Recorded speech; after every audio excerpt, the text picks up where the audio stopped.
So, good morning, you just woke up and you decide you're having cake for breakfast. And to make this cake, you'll need some ingredients. For instance, you'll need some flour, starch, which contains a lot of starch. You'll also need some milk, which contains lactose, which is the disaccharide contained in milk. And you'll also need some sugar, which is sucrose.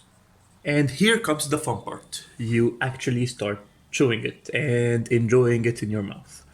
But unfortunately for you, you have a biochemistry exam coming up and you have to study how your body actually digests and absorbs these sugars. And the first step actually occurs in your mouth.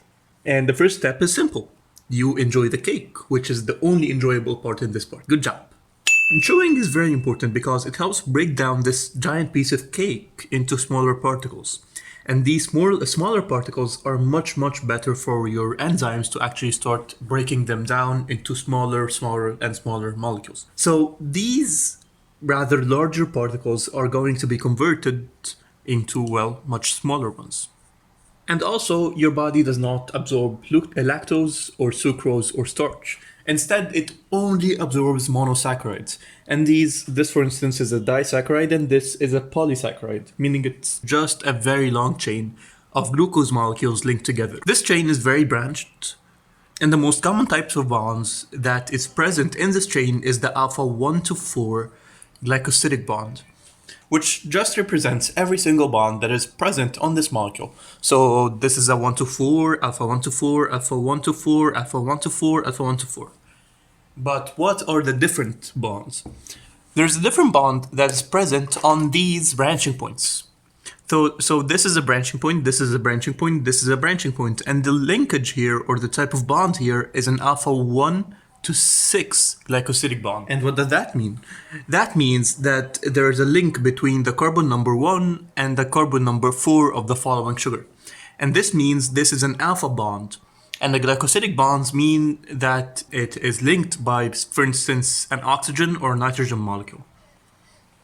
So this is the sugar, this is the carbon 1 of the sugar, this is the carbon number 4, for instance, of the sugar.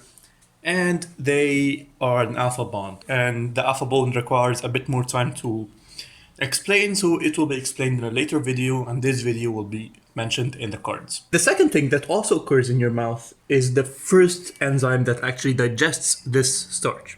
And this is the alpha amylase enzyme. And this enzyme breaks down the alpha 1 to 4 glycosidic bonds. The alpha 1 to 4 glycosidic bonds. And this specific enzyme is present in the saliva, so it's called the salivary alpha amylase. And this helps break down starch in these very long chains of starch into much smaller ones.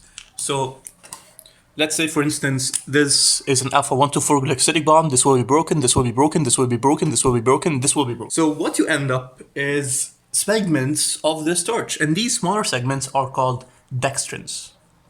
So for instance, there may be this segment, this is unbranched. This one is a branched segment, a branched segment, a branched segment, a non-branched segment, and non-branched segment, and so on, so on. So why does it not just break down all of the starch into just maltose, which is just 2 molecules of glucose linked together, and just, well, they done and let's go home? Well, how much time do you spend chewing food? Well, the answer is probably not 2 hours.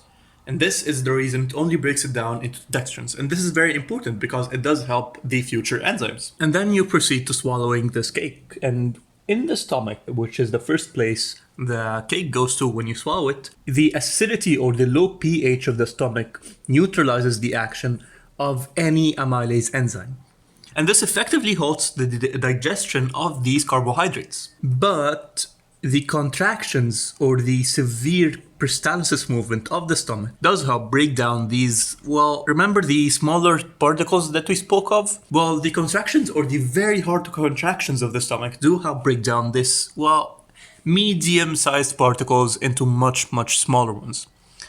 And a smaller particle size is much better for your enzymes to work. And then when your stomach is done, then food goes on to your small intestine, which is effectively the moneymaker. Why is this important? Because when the food reaches the small intestine, your body actually starts secreting on it both the bile and the pancreatic juice. And why are they important? Because, well, they first of all, contain something like the bicarbonate, which does help raise up the pH back up to a more alkaline pH, which does decrease the acidity, which is very important for the action of the next several enzymes. The first of which is another alpha amylase, and it also breaks down the alpha 1 to 4 glycosidic bonds. Except this time it is not present in the saliva. Instead, it is present in the pancreatic juice. It is secreted by the pancreas. So it's called the pancreatic alpha amylase. Okay, so now you've had these segments of dextrins that may have been branched, and the unbranched ones are now converted into maltose, which are just two molecules of glucose linked together. But what about these branching points? These were not broken down by any alpha amylase. Instead, this will be broken down by a different enzyme. It's called, well, first of all, it breaks down the alpha 1 to 6 glycosidic bonds. And if you ever forget the name of this enzyme, you could just, well, cheat a little bit. It breaks the alpha 1 to 6 glycosidic bonds, so you just could, well, write down the alpha 1 to 6 glycosidase enzyme. It's more known as the isomaltase enzyme. And as we've mentioned before, it breaks down the alpha 1 to 6 glycosidic bonds. So now these dextrins are now all converted into either maltose or glucose. But as we've said earlier, your body does not absorb maltose or any disaccharide for this matter. So it needs to be converted or broken down into its individual monosaccharides. And this is where the next set of enzymes come in. And the next enzymes, well, you will need to break down these sugar molecules, these lactose, maltose, and sucrose. And these enzymes are present on the villi of the enterocytes, or on the villi of the small intestine. So if this were the small intestine, and if you remember from biology class or any previous classes, you remember that there are villi like this on the small intestine that help absorb food. And on the villi, there are these enzymes. And once these enzymes work, they break down the lactose, maltose, sucrose, or any other disaccharide that they may break down and immediately absorb the sugars or the monosaccharides that result from the reaction. So let's first of all try to break down lactose. And lactose will be broken down by an enzyme called lactase enzyme. And if you follow the same type or the same way of naming it, then maltose will be broken down by maltase enzyme, and sucrose will be broken down by saccharase enzyme. So what will they be broken down into? Well, first of all, let's start with maltose, and we've said that maltose would be broken down into two molecules of glucose. Then lactose, which is present in milk, will be broken down by lactase enzyme into both glucose, a molecule of glucose, and a molecule of galactose. Galactose. And sucrose will be broken down into one molecule of glucose and one molecule of fructose. And just as simple as that, all of the sugars that you may have consumed are now fully converted into monosaccharides. Piece of cake, don't you think? Pun intended. So now all of these sugars are just useless unless your body can actually transport them from the intestine or the intestinal lumen, which is the empty part of the small intestine in the middle where the food passes, unless they are transported from there into the blood and ultimately to the tissues. So how do we transport them to the blood? Let's imagine that this were the small intestine. This would be the lumen, or the empty part in the middle where food actually crosses. And these are the enterocytes, or the cells lining the small intestine, and this would be any blood vessel, or the blood. So let's draw it down here and zoom in on this part. So you'd have the enterocyte here, the lumen, and the blood. So let's first of all transport glucose and galactose from the lumen into the enterocyte. And these are the ones that we're going to touch on because they are the ones that are going to utilize a channel. And let's write down here galactose too. And they are going to utilize something called the sodium-dependent glucose transporter. And this transporter specifically is the type 1 sodium-dependent glucose transporter. And this is an active transporter, meaning that it requires energy, but it requires energy from a separate sodium-potassium pump. But this is important for this part. Anyways, how does this pump actually work?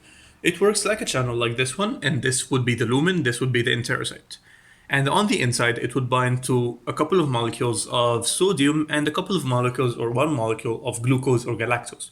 And once both of them bind to this channel, if the channel actually would flip, and it would release the sodium and the glucose or galactose into the enterocyte. And then the channel would flip back out to look towards the lumen and only to bind to some sodium, and glucose or galactose flip and release and so on and repeat. So why are these important? It's because, well, if you ate a meal that has a little bit of glucose, your body actually needs glucose. So it needs to absorb as much glucose as there is in the lumen. So now you have some glucose and you have some fructose.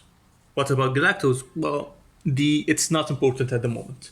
So glucose will be transported into the blood by a different channel. And this helps transport from an even low concentration on the outside or on the lumen side of this channel to a rather higher concentration on the enterocyte side of things, or on the enterocyte side of the channel. So now glucose and fructose will utilize another channel in order to cross into the blood. And now they will use a different type of channel. This will be a channel that is one of a facilitated diffusion. It's a type of passive transport, and it just depends on the concentration gradient. And this, let's first of all go with the glucose that will be transported with something called the glucose transporter type 2 channel. So you can remember it by going from type 1 to type 2. And the glucose transporter type 2 channel is just a channel that will allow glucose to cross from the higher concentration gradient of the enterocyte into the lower concentration gradient of the blood. And what about fructose? Fructose will be transported by another channel of the same type, except this time it will be the glucose transporter type 5 channel.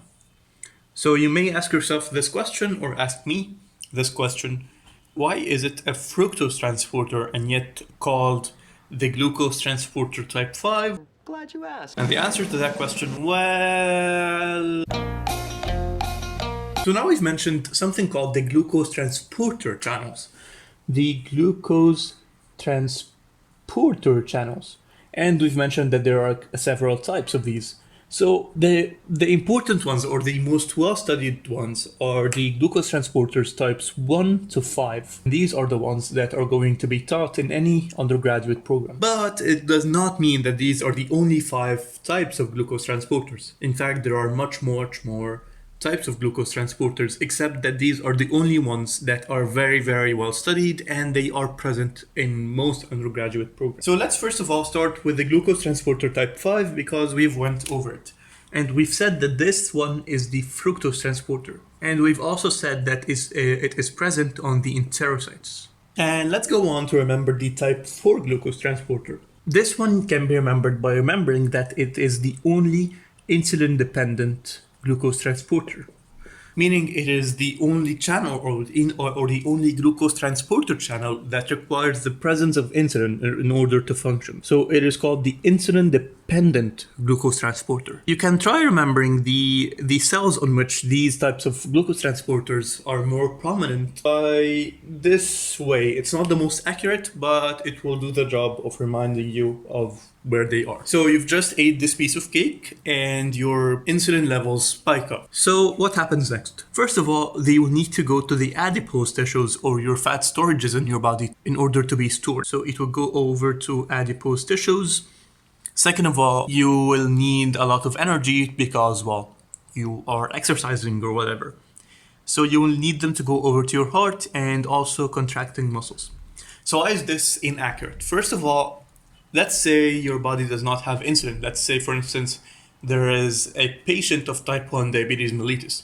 Would his heart stop working just because these types of glucose transporters is not working? Well, no.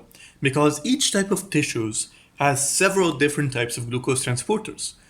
So it would have, let's say, for instance, just for example, say, for instance, some of type 4, some of type 2, some of type 1, and some of type 3, and so on, and some of other different types. And also, cells can utilize different sources of energy. So, for instance, the heart can utilize fatty acids, and contracting muscles can utilize ketone bodies. So it's not the most accurate example, but it just does the job. And you can remember the type 2 glucose transporter by remembering that it is the only one that has a low affinity to glucose. And why is this important? This means that it requires a high concentration difference between both sides of this transporter in order for this type of transporter to function properly. And you can remember the different types of cells on which this glucose transporter is more prominent by following this,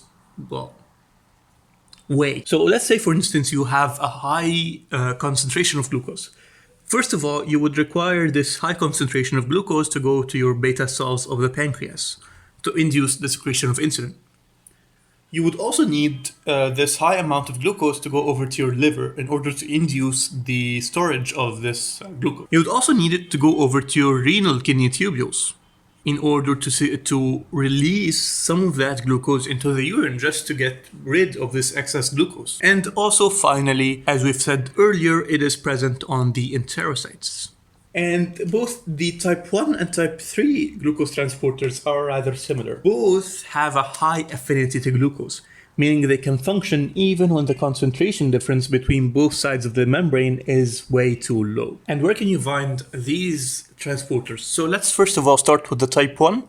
And this is mainly present is more prominent on something like the red blood cells and also the barrier cells, for instance, the blood-brain barrier. And this is more present, if this were the blood-brain barrier, it would go on from glucose transporter type 1 to type 3. And you would find this on something like the neurons. It's more prominent on something like neurons and the placenta. And this cake is where the fun stops, because it's recommended that you keep your daily energy consumption to be less than 10% coming from simple sugars. And simple sugars are disaccharides, trisaccharides, or oligosaccharides, which are you can remember them by remembering that they are the sweet type of sugars. And this is to decrease the incidence of dental caries. It is also recommended that you stay away from foods that have any added sugar, that are high in sodium, or that have saturated fats. And this is to limit or decrease the incidence or the risk of obesity and type 2 diabetes mellitus. And why is this important? Because these are different factors. For instance, a high sodium, a high fat diet, or a very high sugar intake and which may cause obesity and type 2 diabetes mellitus, and can on their own also significantly increase the risk of developing cardiovascular diseases. So this is it for this video. We hope you liked it. If you liked it, thumbs up. If you didn't, thumbs down. Please leave your feedback in the video comments and subscribe for more. And also remember to visit the link that's present in the video description, because you will find our website and where you can find free handouts on most of the topics that we do videos on. And that's it for this video. Hope you liked it, and see you later.